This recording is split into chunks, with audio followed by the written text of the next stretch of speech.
Champions don't create the standards of excellence. The standards of excellence create champions.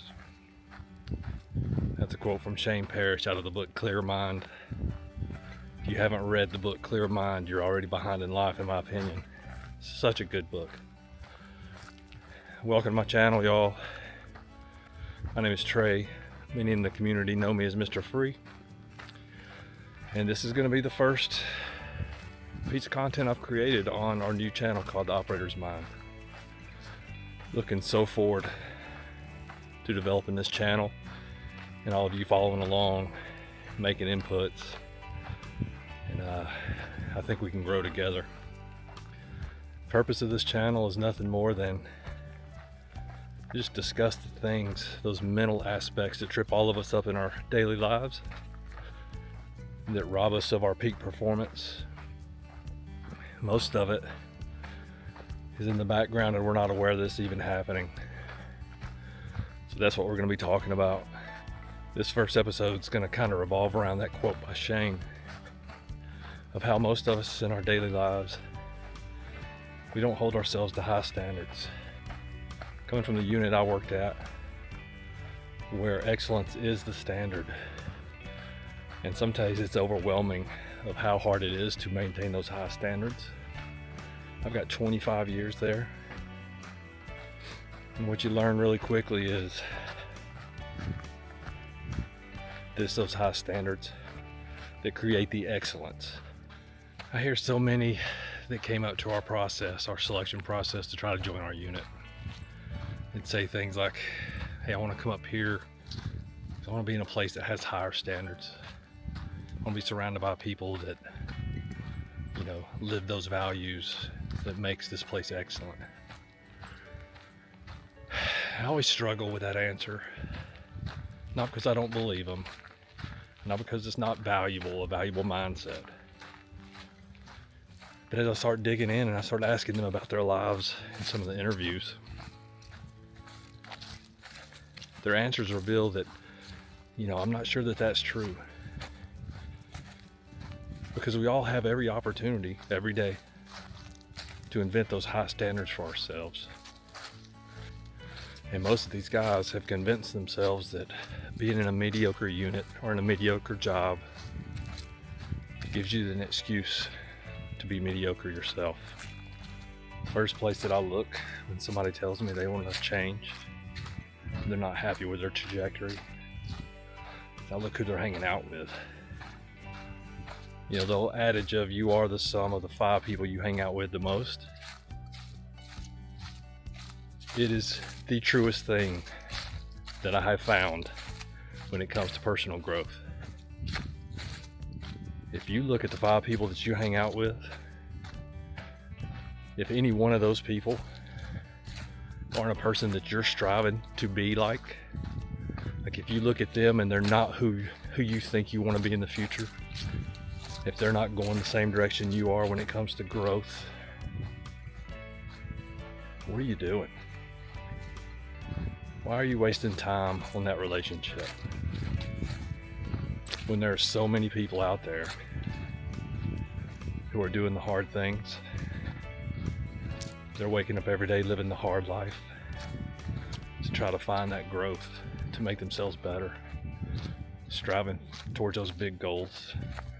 Those are the people you latch on to, and you don't settle.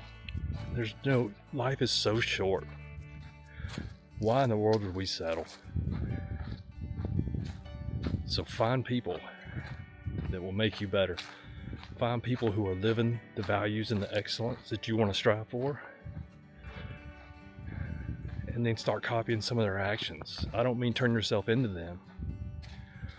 I mean see what you value in them and start mimicking some of those things. And eventually, your personality will take on those traits. And then you'll turn them into more of your flavor. Because that's the magic. The magic isn't in turning yourself into somebody else. The magic is taking value from different parts and pieces of everybody that you surround yourself with and making yourself into a high standard having center of excellence. And one word I think sums this all up: consistency. The guys who come up and don't get hired at our selection process, a large percentage of the time, it comes down to a lack of consistency. They're not consistent about doing the things in their lives, whether at work or at home, to make them the kind of person that we think would add value at the organization. But take our organization out of it, or my old organization out of it, and if you can't be consistent on a daily basis, if you can't get up and do the hard things, yeah, high standards and excellence is going to elude you your whole life. When I say do the hard things,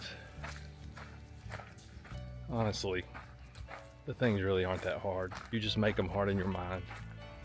And we'll talk about the mental landscape a lot on this channel.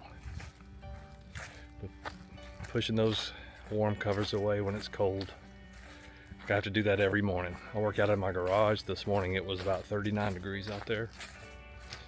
Hard to convince yourself to get out there, but you do it because you have high standards and you're consistent. I wake up every day and I meditate. Some mornings that's hard. My mind's racing. My mind's wanting to latch on to every thought that is coming into view. Thinking about what I got to do for the day, the hard problems I got to solve, time to spend with a family. Like all that's competing for your time and your attention. When you sit and meditate, a lot of that bubbles to the surface. But you sit there and you do it anyway. And by doing it in the hard times, when your mind's chaotic, you start learning how to see the thoughts, how to recognize the thoughts, and then eventually how to let those thoughts just pass by and not latch on to anything. And that's the secret sauce. That's the secret sauce to performing well. So when you're standing at the breach point, or your boss is just giving you a big presentation to do, all those thoughts that keep popping up in your head trying to derail your success, meditation teaches you how to just let them go. Meditation is one of the biggest secrets in my life. You'll hear me talking about it a lot. So here's my advice to anyone who's trying to do something special, trying to raise your standards, trying to live a life of excellence. Just be a professional. Ask yourself in any given moment, what would a professional do right now? And then do that. Anytime somebody looks at you, they should see an example of what right looks like. When they're driving by the gym at 6 o'clock in the morning, they should see you in there already working up a sweat, getting after it, lifting the big weights. Anytime they walk past your office door, they should look in and see you getting busy, attacking the day. Anytime they drive by your house, they should see you in the yard with your children, laughing and playing and rolling around in the grass, being that good dad. That's what professionals do. When guys come to our process and I see that professionalism lacking, I always go up to them professionally and just tell them, hey, I need you to gain your composure right now and be a professional. And then you see them instantly morph and change.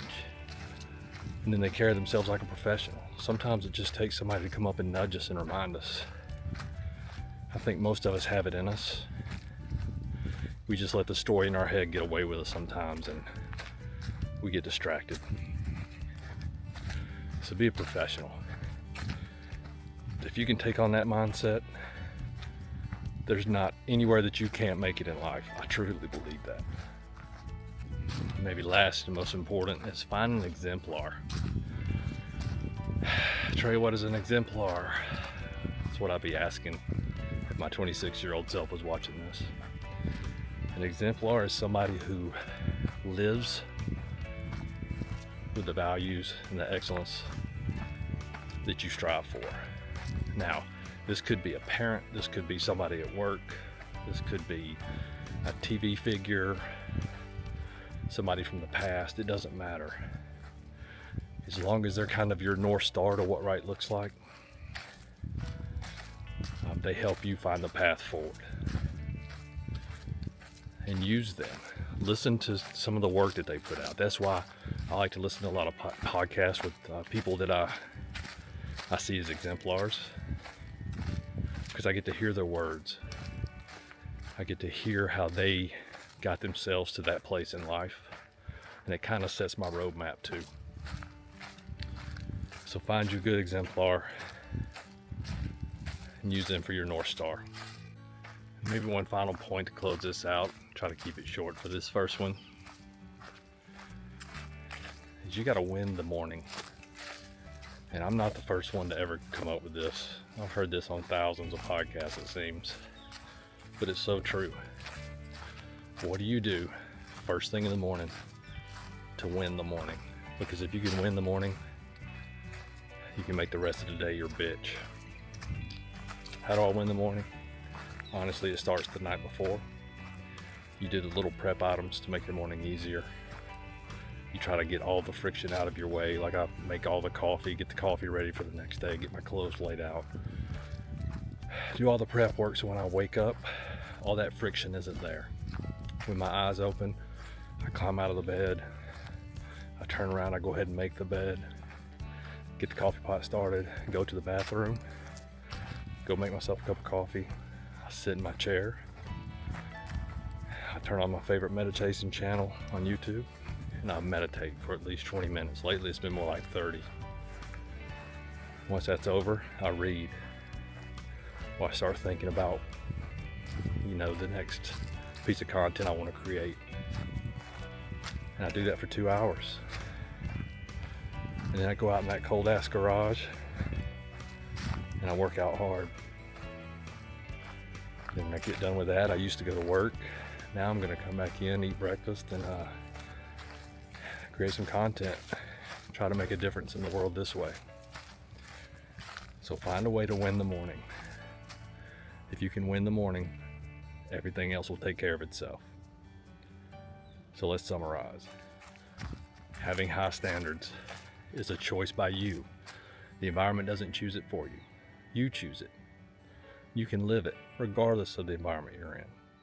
Surround yourself with at least 5 people who are the example of where you want to go in life. Don't surround yourself with people who are holding you back. You're wasting your time, and time is the most precious thing we're given as humans. Be a professional. The question you should always ask yourself is, what would a professional be doing right now? And then do that. That's at work, that's at home, and that's in your alone time. Be a professional. Find an exemplar. That's somebody who's an example of where you want to go. It's somebody hopefully who has some content or books that you can read, something that their past, things that they've produced, are kind of a roadmap for you. They serve as that true North Star. I think that's enough for this episode. I've really enjoyed getting out and walking. I do this a lot. I don't mind carrying the camera and talking. B, I appreciate that all of you are joining me for the journey. We're going to go some great places. Please, pick one of those things that we discussed today. Leave me a comment on how you are already tackling that in your life or your plan moving forward to tackle it. I think we can build a community in the comments, and we can all see that we're all kind of facing similar things, and then we can all lean on each other's vision for the future of how we're going to affect it and change it.